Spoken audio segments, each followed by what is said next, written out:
Hi, this is Tatiana with Truth Ball in Search of Goof. Today is April 21st, 2016, and this is a video called Abuse Board Game. Board being spelled B-O-R-E-D. I'm creating this video today as a means of self-care. If you haven't seen any of my videos yet, I do post about narcissistic abuse in the hopes that I can help someone else out there. And that is how I turn my upset into setting up someone else for healing. Today is the day that Joan Laurer has passed away. She is better known as Chyna from the WWE, the women's wrestling organization. And she had previously spoken out about domestic violence that she had experienced in her life. So I want to dedicate this video to her and to her memory.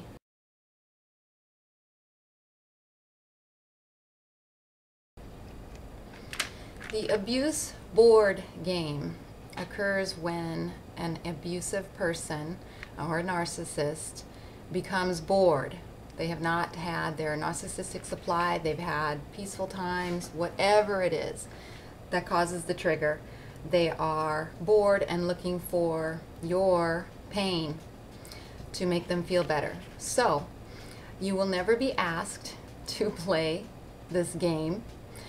You will only realize that you are playing the game. Most often, you will not know that you even received the invitation for the game until you are confused. Confused is usually, for me, the biggest trigger to let you know you're being lied to, something's wrong, it's time to stop and realize, I think a game is going on here.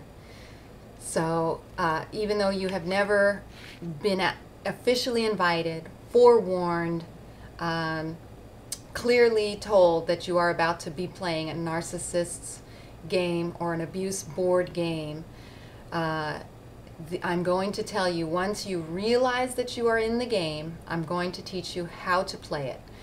What the playing pieces are for the loser, who is the abusive narcissist, and the playing pieces that you get to use as the surviving winner. Okay, here we go. Let's start off with the description of the board game. Number one, you can play the abuse board game anywhere. You can play it with your coworkers. It can be in a relationship. It can be with your kids. It can be a partner against your kids, against you, etc. It can be played at your sports league. And I would say that probably abuse board games are especially fun during family holidays. All right, and number two, this is dysfunction for all ages, all sexes, all sexual orientations, shapes, sizes. It does not matter. Everyone is allowed to play the abuse board game. And our directions are that the winner will be able to use any and all healthy strategies that you want. The narcissist can only use what works on you.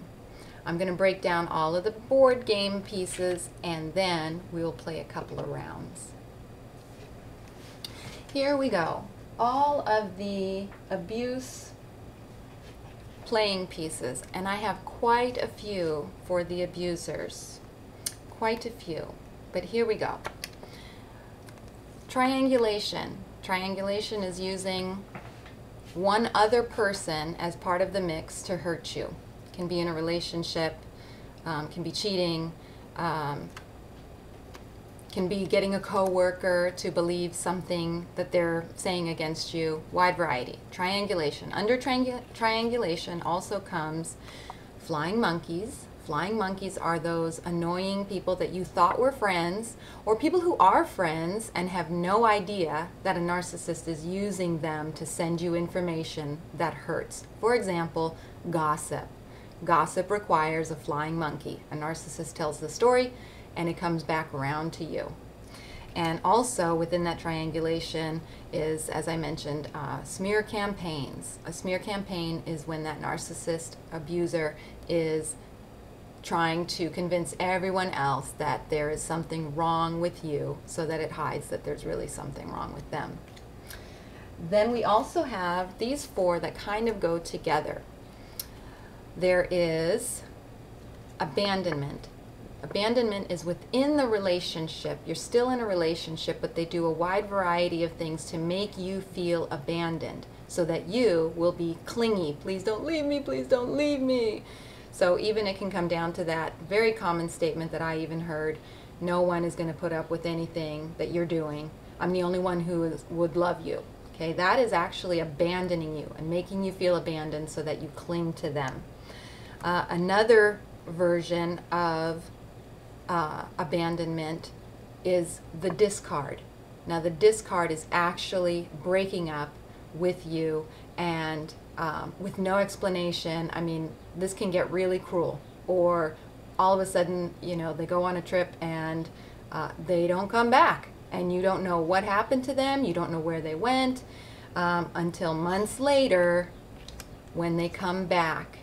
And this is another playing piece that they do, is hoovering. And that means now they're going to want a lot of attention from you. They left you, but they keep coming back and keep coming back and keep coming back.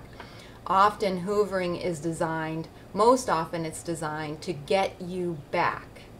So maybe they discarded you or they abandoned you, and now they're going to hover, but they're going to hoover by sending you text messages, sending you emails, sending your friends to say he's really sorry, etc., etc.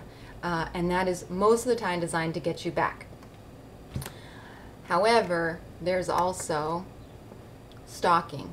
Stalking is after the abuser knows that you have left and there is no getting you back, and they don't leave you alone.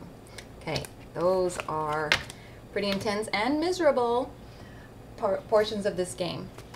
Here's one we often see in families when we have parents that are abusive. We have the golden child.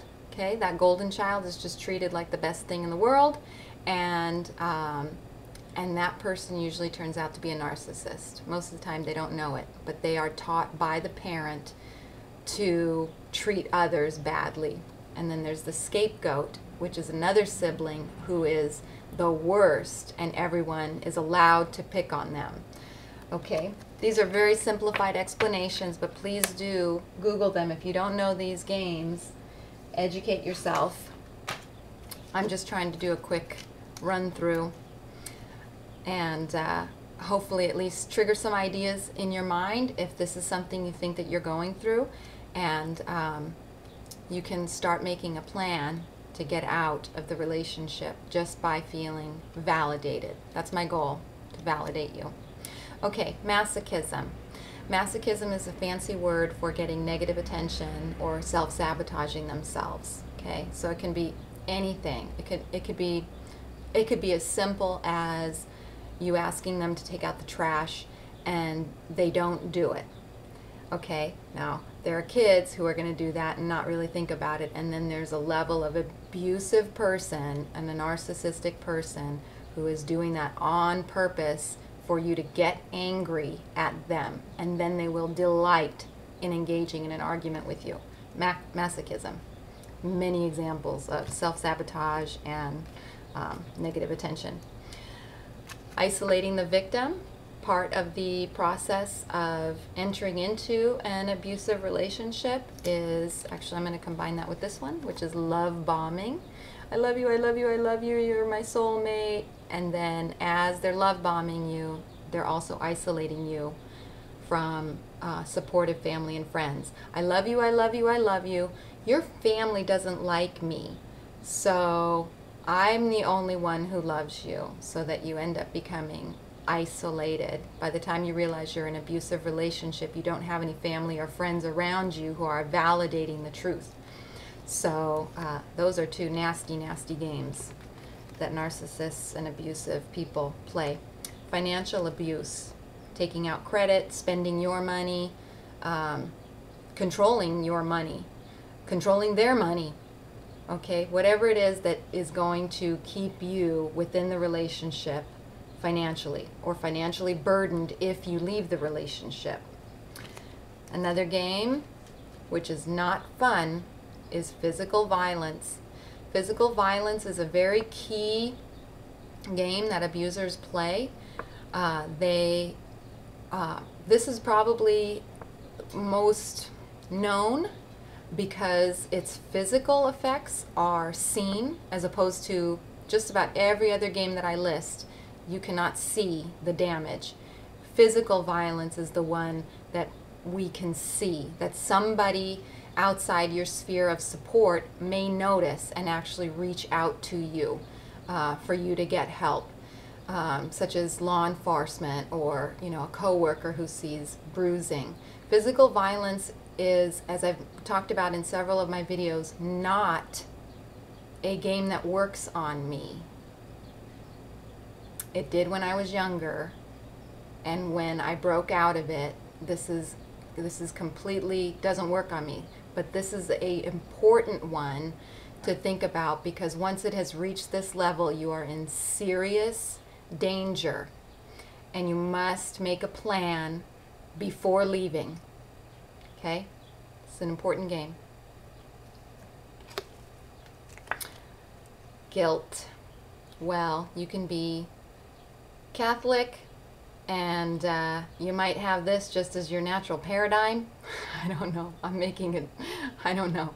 I have a long video about guilt, so I'm not going to go any further. That is a very common game. Okay, it can be used religiously with any denomination, and it's very passive aggressive. A lot of times when this game piece is being used on you in the abuse board game, you don't know it. Okay, so remember when I said earlier, one of the key indicators knowing that you have been invited to play this game is confusion. So when you start questioning, I'm really upset, but I'm fighting this feeling and I'm confused about what to do. Okay, that's how you know you've been pulled into an abuse board game using guilt. Okay, accidentally on purpose. That can be anything from a ruined holiday. Gosh, seems like every Christmas is accidentally on purpose ruined. Every Christmas. Every Christmas. Okay, and it can also range from, oh, oopsie, looks like I got pregnant accidentally on purpose, and yeah, no, I want to keep the baby. Oh, what? We've only been dating for a couple of weeks? Accidentally on purpose. Many wide varieties that this piece can get thrown on the table. Intimidation. A lot of us have experienced this when you're in a conversation, especially even when you're dating and you don't notice, notice this because you're in the love bomb phase, and you've got somebody who's talking to you, but they're talking to you. I'm talking, I'm touching, pay attention to what I'm saying. Even that is a level of intimidation. You're not paying attention to me, pay attention to me. And that can get all the way up to threats and physical stature, yelling at you, whatever means that they can do intimidation. That card gets played all the time too. Okay, and it can even be done covertly. There can be subtle suggestions of a threat, and that is still intimidation. Medical drama. I have a very opinionated video about medical drama, but for the most part, I'm bored, and so I'm going to fake an injury for attention. I'm going to get diagnosed with something and milk it for all it's worth, for all the attention I can get. Medical drama. Pet abuse. I'm bored. I don't have enough pain and misery in my home. I'm going to take it out on the pets. I'm going to tell you that you give too much attention to the pets, and I'm going to start feeling jealous about the pets. so that you treat your pets badly. Pet abuse is terrible, terrible, and they are changing laws about pet abuse. You know, that's a personal one for me if you've watched my videos. Religious obligation, as I mentioned earlier about guilt, religious obligation, many of us have suffered through, especially once we are married, that I cannot leave this or I will break God's law. Okay? Religious obligation in a zillion different ways is successfully used as an abuse board game. Okay? Research that one. There's not too many people on there online who talk about this one, but it's very important, and I've been trying to put stuff up. But if you, again, feel confused, I'm miserable, but my God says I have to stay. When you get to that point of confusion, ask yourself, am I in an abuse board game? Gaslighting, super duper favorite, because it's so difficult to break free of this one, because you don't see it coming, and anything can be turned into a gaslighting tactic. If you haven't heard of gaslighting, for the most part, it is a created argument. Only you have not been aware of it until you're confused. Something happened, you're upset, and somehow it's your fault. Okay, so when you're feeling confused, you go back and replay it. Was I upset for a real reason? Gaslighting. Okay, and that, I believe, is all of them. Those are the ones that I have for all of the loser game pieces. And here we go with the surviving winner game pieces. Okay, and here we go. I have 3 different categories of the game pieces that the surviving winner gets to play. And so I'm going to give you a big hint here. The first 3 are all joker cards. You can't really play them. Couples therapy. Okay. Who out there has experienced that one? Couples therapy with an abusive narcissist will not work. In fact, I and many others have experienced triangulation, smear campaigns, and utter misery and escalation of abuse by going to couples therapy. If it's abusive or narcissistic, this is not going to work. You could try it. Go ahead and try. And then you will see it's a joker card. In fact, if you're not sure if you're in an abusive relationship, give this one a try. If you're not in an abusive relationship, couples therapy works most of the time. Most of the time, it does work. So, try that one out. Those of you who have gotten out of an abusive relationship, how about a rebound relationship? Don't do that. It is not going to help you win. You're just going to involve another person in your healing process that is not aware of what you need. You're going to end up hurting yourself and another person. Do not do rebound relationships when you're getting out of an abuse board game. Lastly, almost everything else is going to fall under revenge. Revenge is a joker card. You can think about it. Part of your healing process, part of the grief process is anger. You will have elaborate thoughts of revenge. Acting on them is a joker card. You will regret it later. You might not regret it in the moment. Boy howdy, it does feel good, right? When you burst out that anger. But in the long run, you're not going to feel good, and it delays your healing. For those of you who are hell-bent on revenge, I recommend writing out that revenge tactic and burning it. That process right there does psychologically help you work through the pain and anger so that you can get through that to the next phase of recovery, okay? But don't play this one in real life. It's a joker. Okay. Okay, here we go. Here are, let me go, I'm gonna do this. Okay. I'm going from worse to the good ones, okay? So, give you the 3 joker cards. Here are cards that you can use, should use, but they come with a penalty. These are the game pieces that you can use to be the surviving winner of an abuse board game. Say no. Whatever it is, at work, right? You're always the person who says yes. You feel guilty if you say no. Say no. And it's a penalty card because your abuser is going to escalate. Do you mean it? Or am I going to do a smear campaign against you because you said no? Am I going to guilt you because you said no? Whatever whatever a penalty card is going to escalate a narcissist until they recognize that you are no longer participating, okay?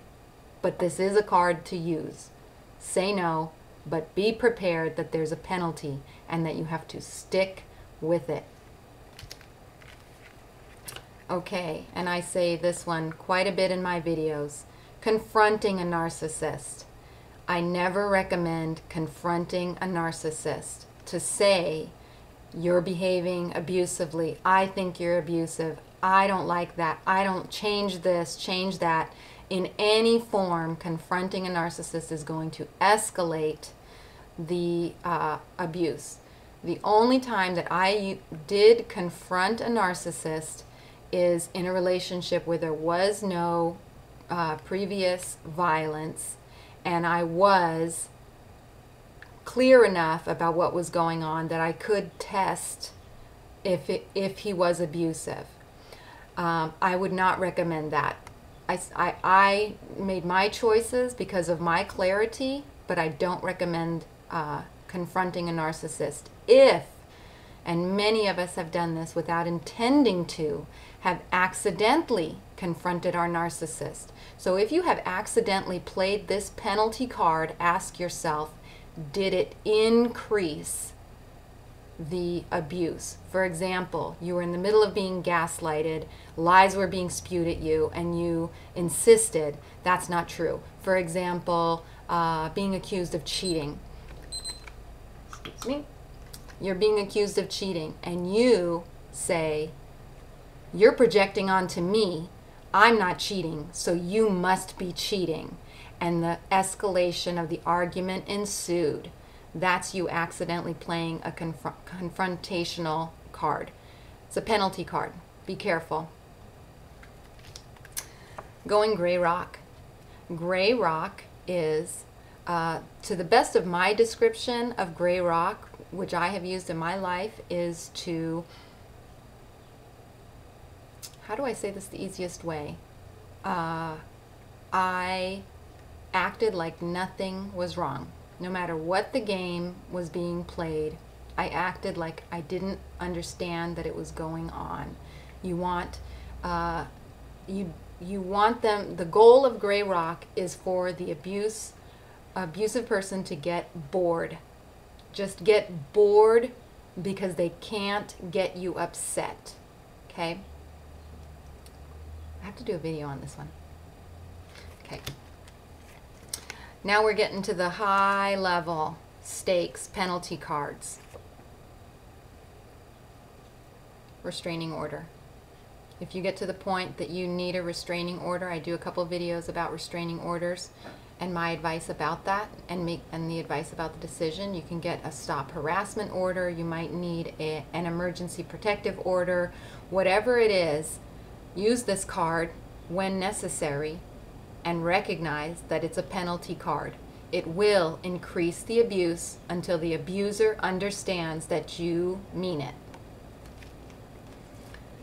If you have lived with your abuser and you have moved out, separated, filed for divorce, whatever it is, you need a police assist to get your stuff out.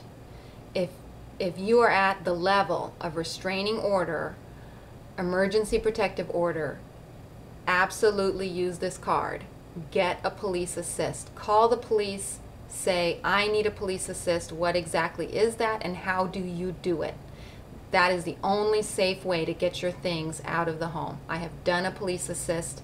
It's worth it, and it did increase the, it didn't escalate the abusive attention. However, I had already obtained a restraining order. Okay? Use this card when you need it. Okay, and then last of course was the divorce. I'm going to say right here, if you have to pull this card, if you have been married and you need to go through the process of divorce, child custody, all that kind of stuff, I'm going to say file your divorce as quickly as possible. Do not wait for the abuser. You file, and then if it's okay in your state, file for financial support immediately. It's going to be a formula, but at least you can start getting some kind of financial support if that is the scenario that you need it. However, as we all know, divorce horror stories, that is a penalty card. When you're ready to use it, be prepared for the abuse to increase. Here in the state of California, when you file for divorce, you only have 30 days to at least put in the first response, and it's incredibly emotional and difficult. As soon as you file for divorce, a timeline starts, and dates need to be met. So when you are really struggling just getting out of an abuse board game, and many abuse board games, and you're ready for divorce, it's highly emotional. Okay, so it's an important card to play. Just be emotionally prepared for the penalty. Okay, but you can make it through it, and it will get better. All right, now let's get to the good stuff. You can use these as often as you want, as many times as you want. I'm going to remind you of the rules for the abuse board game. The abuser can only play the cards that work on you. You can use all strategies that you want as many times as you want. These are key. Tell someone. Sweethearts, if you're watching my videos and you have not found someone, I want you to call the National Domestic Violence Hotline number. It should be in the comments below, and it'll be at the end of this video. Tell someone and start the healing process. And tell whoever you need to tell. There's going to be a lot of people out there who don't understand abuse or what you've been through, and that's okay. Go to the next person until you find someone who hears you and believes you. Sometimes that's a pastor. In my case, it was not my pastor. Okay? So keep looking. And if you can't find anyone, please do call the National Domestic Violence Hotline number. Again, in my comments section, and again at the end of this video. Educate yourself. I began educating myself by watching YouTube videos because my boyfriend at the time was saying that his wife was abusive. So I started to research, and as I researched, I realized his wife is the abuse victim and he is the abuser. That is how I started to clearly break free from abuse, was doing research for someone else who is a narcissist. Okay? So educate yourself. Google any word that you find. Google any of these terms that I have said in this video and start teaching yourself what's going on so that you can clearly recognize it's a board game that you're playing. Learn what the pieces are and learn how to win. Books are great. There's so many great books out there. Validate. As you educate yourself, you're going to feel validated that what your gut is saying is true. Most of my videos are me sharing what I'm going through or have been through in order to validate myself and then to validate someone else. Once you know that you are not crazy, you can heal. It is so helpful. Get that validation. As I mentioned earlier, if you're talking to someone, they don't know what you're talking about, skip it. Go to the next one. Go ahead and get on Facebook. Google on Facebook, not Google, but on your Facebook, put in the search narcissist support group or abuse survivor support group. Do a search and you can find privatized support groups where you can share and also read what other people are going through. And as you read their stories, you're going to feel validated that what you are going through is real. Okay? As much validation as you need, honey. You watch my videos, go to your support groups, whatever you need, validate yourself. Counseling. Find a good counselor. Now remember, if you are getting out of an abusive or narcissistic relationship, you want to find a counselor who specializes or advertises that they have experience with abuse and narcissism. There are many well-intentioned counselors out there who do not have experience with narcissism and abuse. Skip those counselors. Their heart is probably in the right place, but they are not educated in the area that you need. Find a good counselor and or your pastor, etc. if they are supportive and validating of what you're going through. Okay, and as I mentioned, support groups. There's many support groups. Do Google support groups for your local area, as well as hunt around on Facebook for some awesome support groups. Even here on YouTube, if you Google the topic of abuse, domestic violence, etc., you're going to actually find quite a community on each of the different channels. So far, who do I have?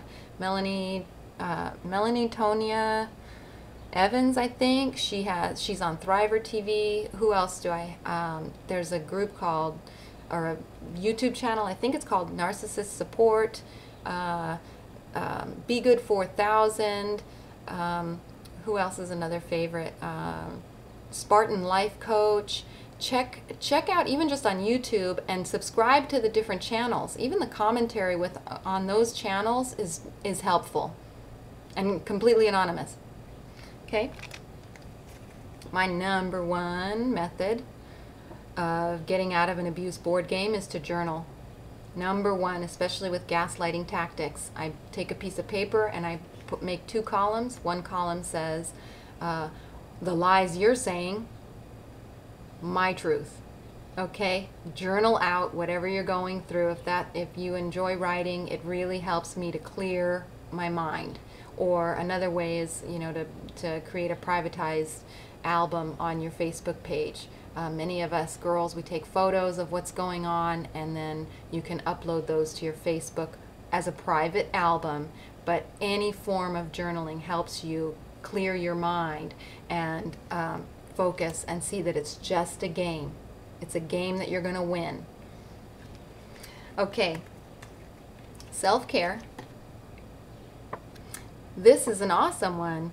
You got to do this any which way you can. Whatever is self-care for you. I got on my bathing suit today because it's a hard day, so I've got some sunshine today.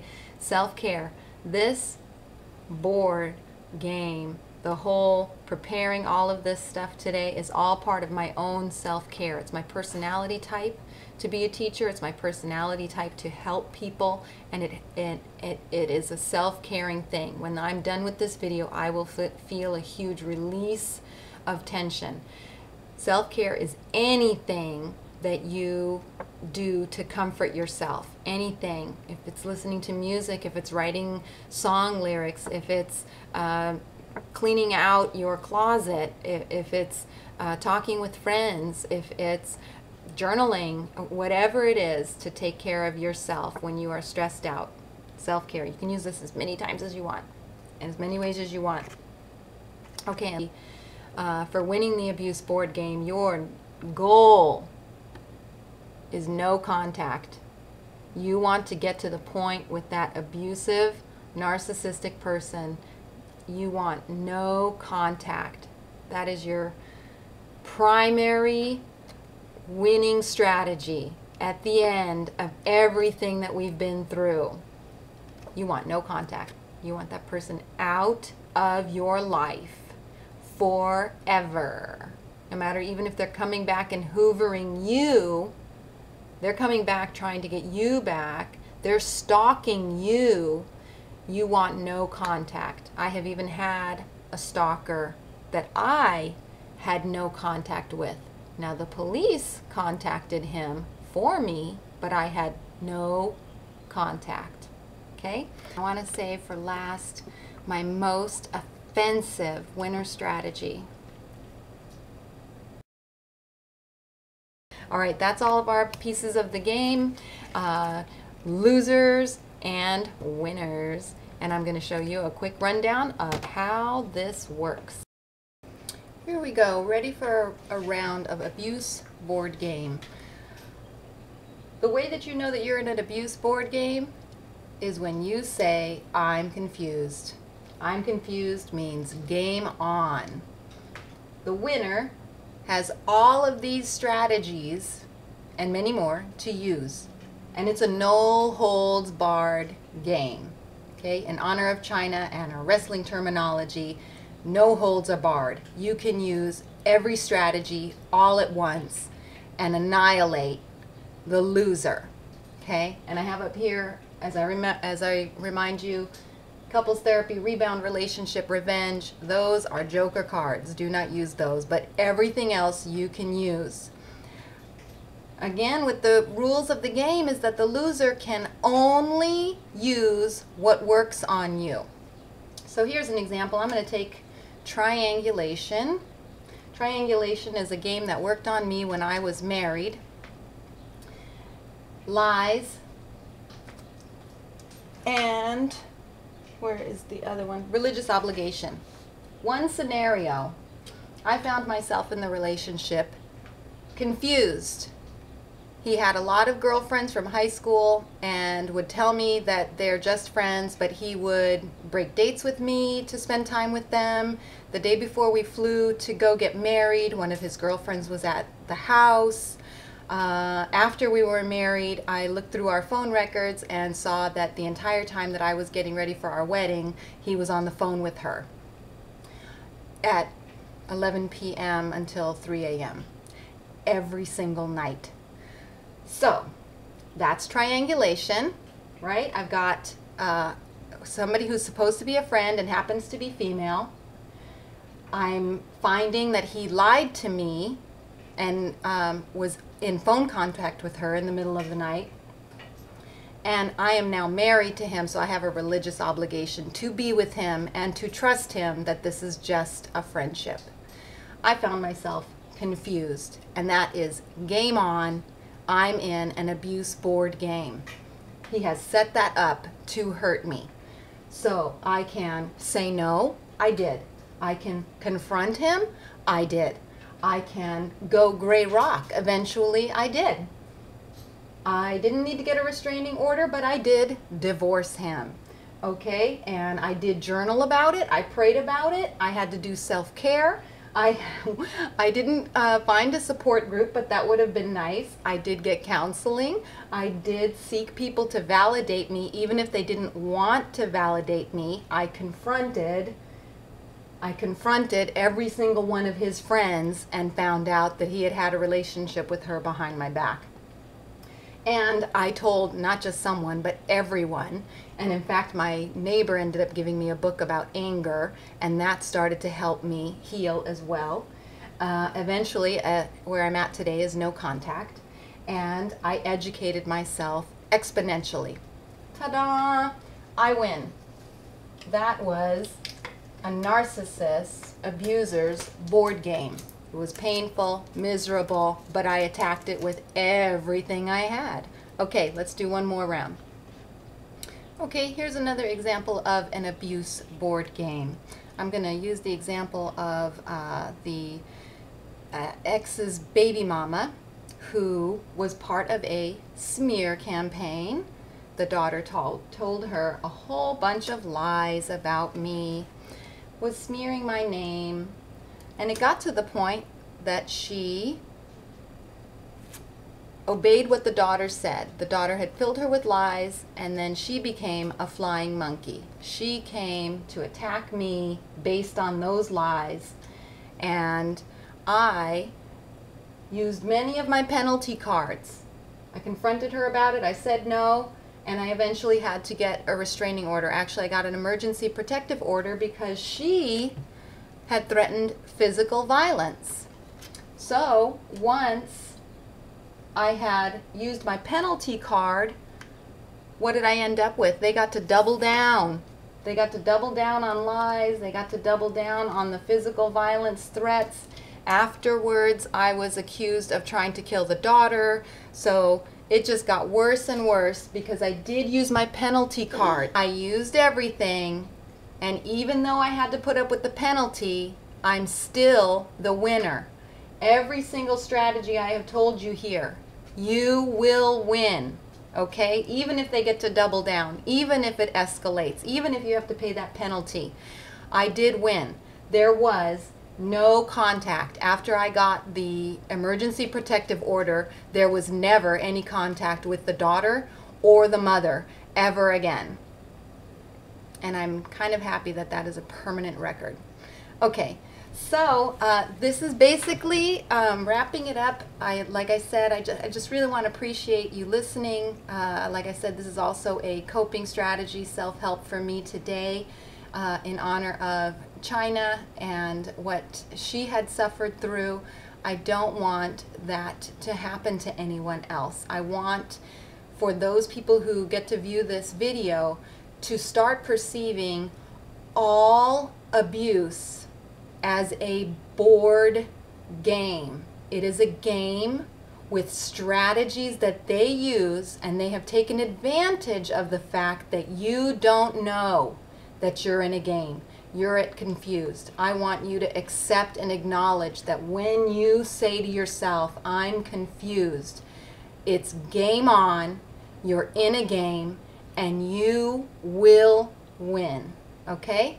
Thank you so much again for watching. Much love. If you or someone you love is suffering in a narcissistic relationship, an abusive relationship, any type of domestic violence, I invite you to please call or suggest that they call the National Domestic Violence Hotline number. And that number is 1-800-799-SAFE, 1-800-799-SAFE, 1-800-799-7233. Much love.